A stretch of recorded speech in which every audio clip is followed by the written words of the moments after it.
US के सैनिक पूरी ताकत से युद्ध लड़ रहे हैं। लड़ाई को लंबा खींचने की हमारी कोई योजना नहीं है। हम जल्दी जंग खत्म करना चाहते हैं। हेगसेथ का भी बस ताजा बयान आया है एकदम चंद सेकंड्स पहले। मैं आपको बता दूं, हेगसेथ ने हथियार ढाल दिए हैं। कह रहा है हम इस युद्ध को लंबा नहीं खींचना चाहते हैं, हमें ये लड़ाई लंबी नहीं चाहिए।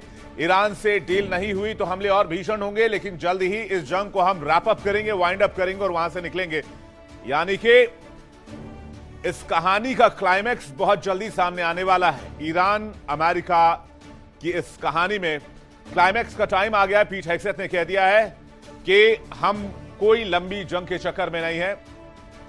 24 घंटे में ईरान के हमले कम हुए हैं।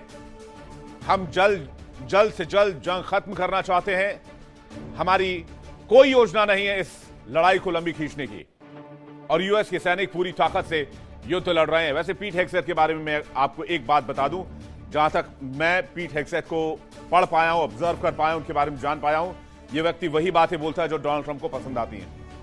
एक एक लाइन जो डोनाल्ड ट्रंप को भाती अच्छी लगती है, ये बस वही बोलता है। इसकी अपनी कोई स्ट्रैटेजी, कोई अपनी लाइन नहीं होती है। चलिए आगे बढ़ते हैं। आज की सबसे बड़ी खबर का रुख करते हैं। मिडिल ईस्ट के आसमान से बारूद की गंध आ रही है। इस जंग में अब एटम की बात होने लगी है।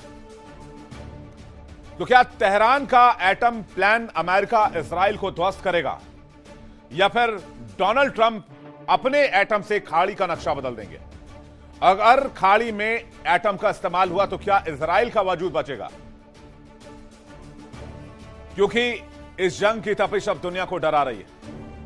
ये सिर्फ तारीखें नहीं, बल्कि मलबे के नीचे दफन होती उम्मीदें और धुआं होते शहर हैं। कहने को तो सूरज रोज उग रहा है, लेकिन सुबह सिर्फ तबाही का नया मंजर लेकर आ रही है। कूटनीति की मेज सुनी पड़ी है और मिसाइल की गर्जना जुबान बन चुकी है। सवाल यह नहीं कि जंग कब शुरू हुई है, सवाल यह क्या इंसानियत के पास इसे रोकने का कोई रास्ता बचा है, या मिडिल ईस्ट का ये भूचाल, मिडिल ईस्ट का ये बवाल धरती के भूगोल को बदलने की ताकत रखता है? बताएंगे पूरी खबर। सबसे पहले आप तस्वीर देखिए, इस जंग में कैसे एस्केलेशन का एक नया मोड़ आया। सबसे पहले बड़ी स्क्रीन पर तस्वीर लेकर आइए। डोनाल्ड ट्रंप ने यह तस्वीर पोस्ट की। जब तेहरान में हमला हुआ तो आधी रात में तस्वीरें देखकर साफ पता चला कि भयानक उजाला, भयानक रोशनी और बहुत जोर से धमाके की आवाज।